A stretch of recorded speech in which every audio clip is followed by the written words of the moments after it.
Good morning, students.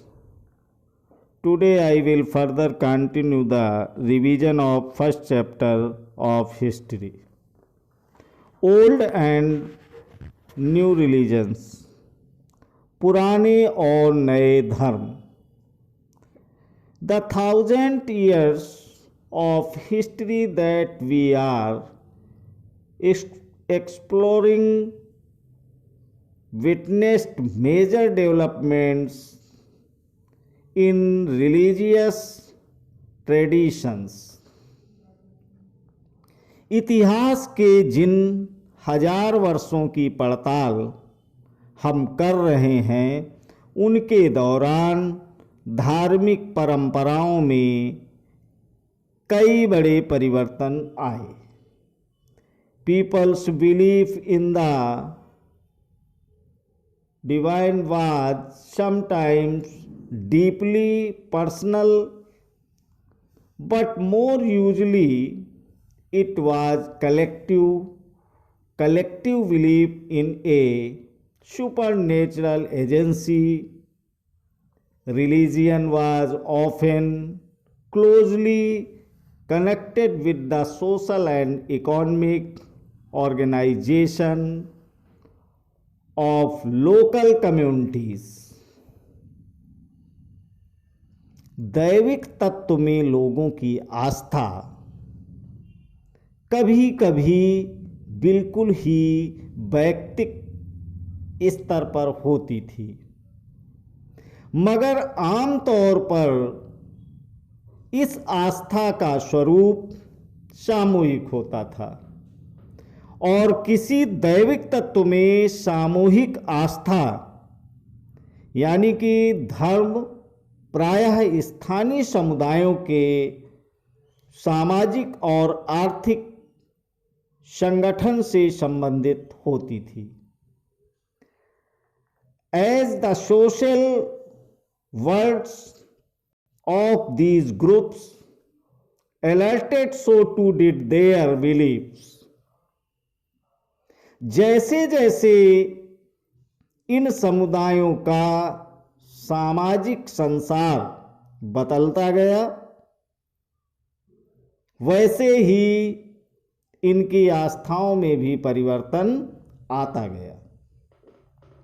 It was during this period that important changes occurred in what we call Hinduism today. आज हम जिसे हिंदू धर्म कहते हैं उसमें भी इसी युग में महत्वपूर्ण बदलाव आए. These included the worship of new deities, the construction of temples by royalty, and the growing importance of Brahmins, the priests, as dominant groups in society. इन परिवर्तनों में से कुछ थे नए देवी देवताओं की पूजा, राजाओं द्वारा मंदिरों का निर्माण और समाज में पुरोहितों के रूप में ब्राह्मणों का बढ़ता महत्व तथा बढ़ती सत्ता आदि. Their knowledge of Sanskrit text earned the Brahmins a lot of respect in society. Sanskrit ग्रंथों के ज्ञान के कारण समाज में ब्राह्मणों का बड़ा आदर होता था. Their dominant position was consolidated by the support of their patrons, new rulers searching for prestige. इनके संरक्षक थे नए नए शासक, जो स्वयं प्रतिष्ठा की चाह में थे और इन संरक्षकों का समर्थन होने के कारण समाज में इनका दबदबा और भी बढ़ गया था।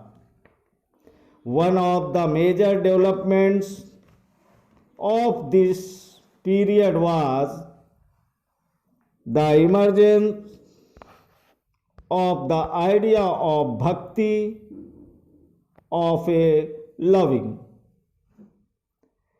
इस युग में एक महत्वपूर्ण परिवर्तन भक्ति की अवधारणा के रूप में आया। Personal that devotees could reach without the aid of precious or elaborate rituals। इसमें ईश्वर की कल्पना का एक ऐसे प्रेमल इष्ट देवी देवता के रूप में की गई थी जिस पर पुजारियों के विशद कर्मकांड के बिना ही भक्त स्वयं पहुंच सके। You will be learning about this and other tradition in chapter 8।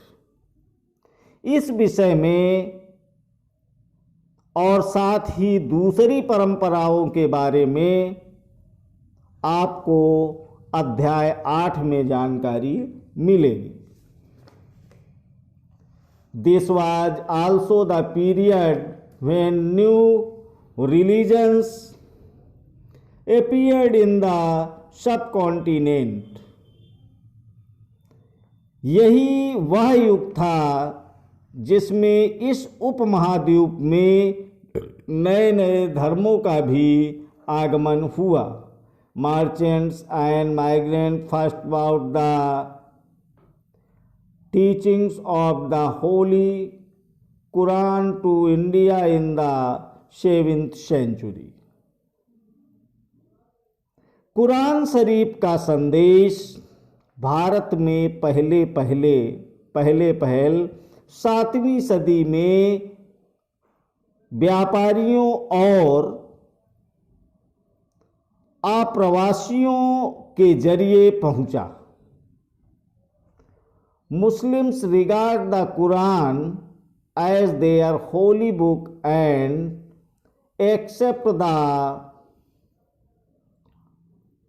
sovereignty of the one God, Allah, whose love, mercy and bounty embrace all those who believe in Him without regard to social background।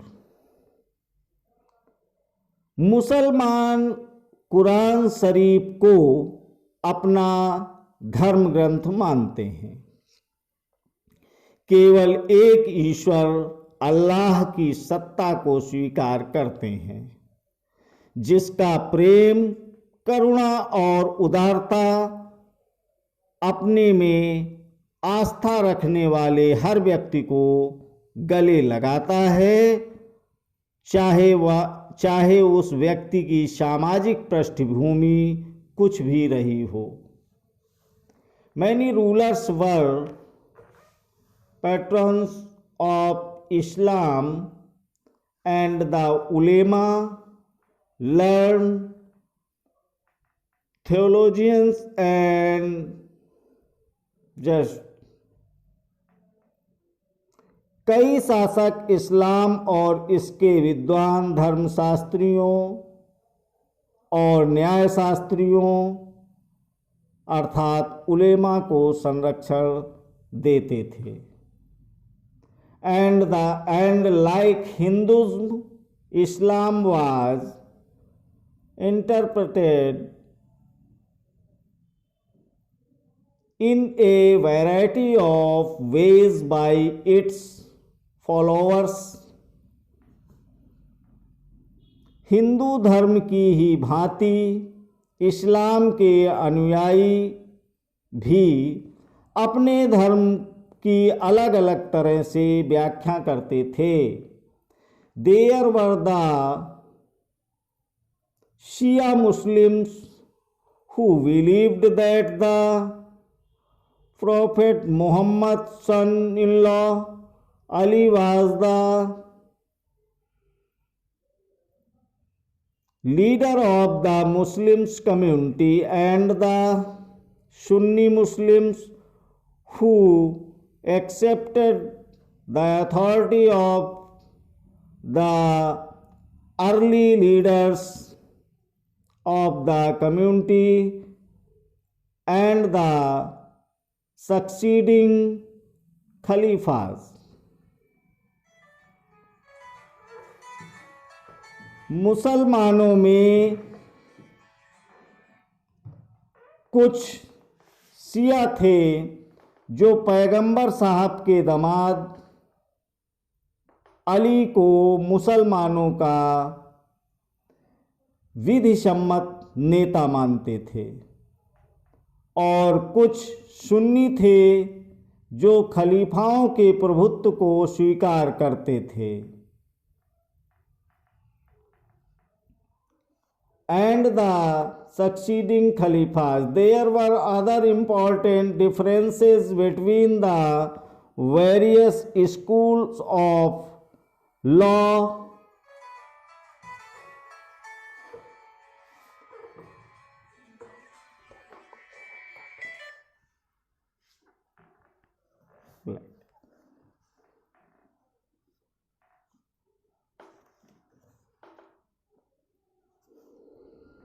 Mainly in India and in theology and mystic traditions. इस्लामी न्याय सिद्धांत विशेषकर भारत में हनफी और सफ़ी ऐसे सिद्धांत हैं कि विभिन्न परंपराओं में भी कई महत्वपूर्ण अंतर रहे हैं, और ऐसी ही धर्म सिद्धांतों तथा रहस्यवादी विचारों को लेकर विभिन्नताएं देखने को मिलती हैं. Thinking about time and historical periods. समय और इतिहास के कालखंडों पर विचार.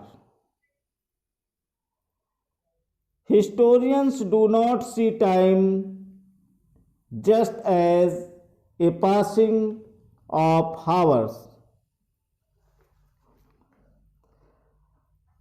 days or years as a clock or a calendar. इतिहासकार समय को केवल घड़ी या कैलेंडर की तरह नहीं देखते, यानी कि केवल घंटों, दिन या वर्षों के बीतने के रूप में ही नहीं देखते हैं. Time also reflect change in social and economic organisation in the persistence and transformation of idea and believes. उनका नज़रिया यह है कि उस समय सामाजिक और आर्थिक संगठन में आने वाले परिवर्तनों को झलकाता है. यह दिखलाता है कि विचारों और विश्वासों में कितना स्थायित्व रहा है. The study of time is made somewhat easier by dividing the past into large assignment periods that possess shared characteristics. विचारों और विश्वासों में कितना स्थायित्व रहा है और कितना परिवर्तन आया है। यदि अतीत को समान विशेषता रखने वाले कुछ बड़े बड़े हिस्सों, युगों या कालों में बांट दिया जाए तो समय का अध्ययन कुछ आसान हो जाता है। In the middle of the 19th century, British historians divided the history of India into three periods: Hindu, Muslims and British.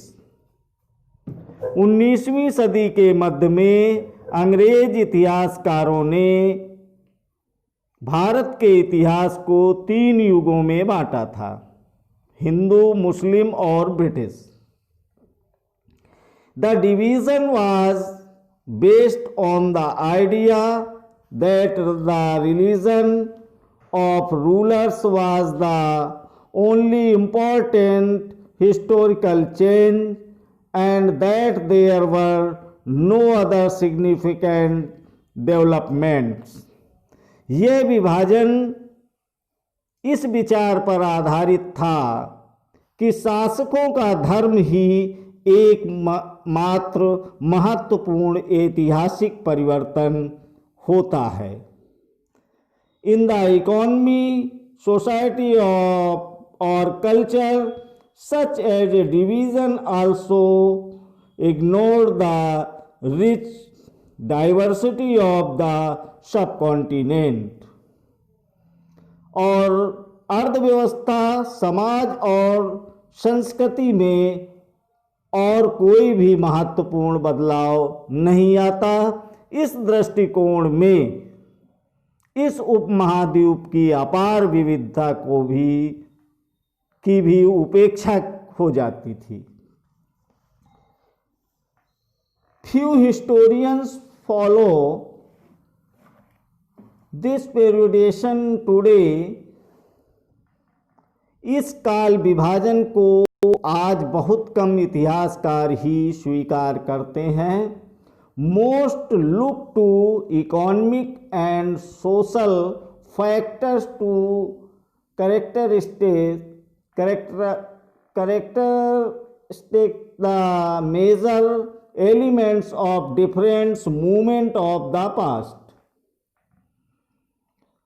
अधिकतर इतिहासकार आर्थिक तथा सामाजिक कारकों के आधार पर ही अतीत के विभिन्न कालखंडों की विशेषताएं तय करते हैं। द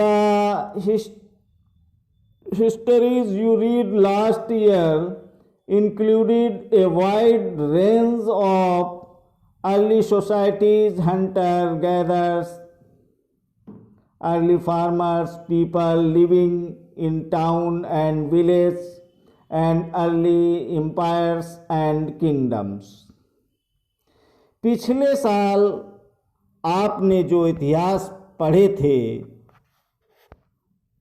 उसमें प्राचीन समाजों के कई प्रकारों का समावेश था, जैसे शिकारी, संग्राहक, प्रारंभिक दौर के कृषिकर्मी, शहरों और गांवों के निवासी और प्रारंभिक दौर के राज्य और साम्राज्य। The histories you will be studying this year are often described as medieval. You will find out more about the spread of present societies, the rise of regional and imperial state formations, sometimes at the cost of pastoral and forest people, the development of Hinduism and Islam as major religions, and the arrival of European trading companies. इसमें आपको कृषक समाजों के विस्तार, क्षेत्रीय और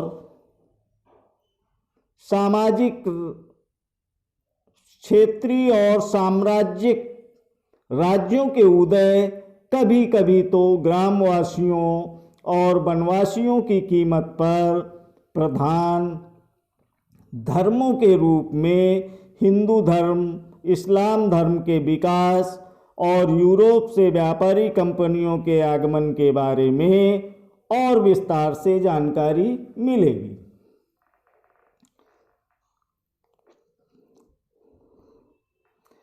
These 1,000 years of Indian history witnessed considerable change. After all, the 16th and 18th centuries was quite different from the 8th और the 11th। Bharat के इतिहास के ये 1000 साल अनेक बदलावों के साक्षी रहे हैं। आखिर 16वीं और 18वीं शताब्दियां 8वीं या 11वीं शताब्दियों से काफ़ी भिन्न थीं। इसलिए इस सारे काल को एक ऐतिहासिक इकाई के रूप में देखना समस्याओं से खाली नहीं है। Therefore, describing the entire period as the historical unit is not without its problems. Moreover, the medieval period is often contrasted with the modern period. Modernity carries with it a sense of material progress and intellectual advancement. This seems to suggest that the medieval period was lacking in any change whatsoever, but of course we know this was not the case. फिर मध्यकाल की तुलना प्रायः आधुनिक काल से की जाती है। आधुनिकता के साथ भौतिक उन्नति और बौद्धिक प्रगति का भाव जुड़ा हुआ है।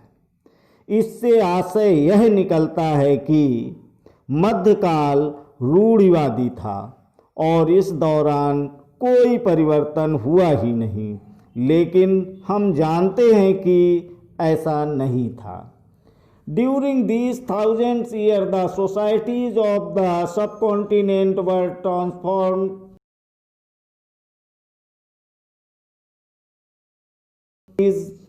in several regions, reached a level of prosperity that attracted the interest of European tradition company. The interest of European trading companies. इन 1000 वर्षों के दौरान इस उपमहाद्वीप के समाजों में प्रायः परिवर्तन आते रहे और कई क्षेत्रों की अर्थव्यवस्था तो इतनी समृद्ध हो गई थी कि उसने यूरोप की व्यापारी कंपनियों को भी आकर्षित करना आरंभ कर दिया। As you read this book, look out for signs of change and the historical processes at work. Also, whenever you can, compare what you read in this book with what you read last year. इस पुस्तक को पढ़ते समय आप परिवर्तन के चिन्हों तथा यहाँ सक्रिय ऐतिहासिक प्रक्रियाओं पर ध्यान देते चलें और जब भी संभव हो इस पुस्तक में आप जो पढ़ रहे हैं उसकी तुलना आप पिछले वर्ष पढ़ी हुई बातों से करने की कोशिश करें। Look out for changes and continuity wherever you can, and look at the world around you to see what else has changed or remained the same। जहाँ भी संभव है ये देखें कि कहाँ बदलाव हुए हैं और कहाँ नहीं, और आज अपने आसपास की दुनिया पर नज़र डालकर भी यह देखें कि और भी क्या कुछ बदला है या हो रहा है। Thank you.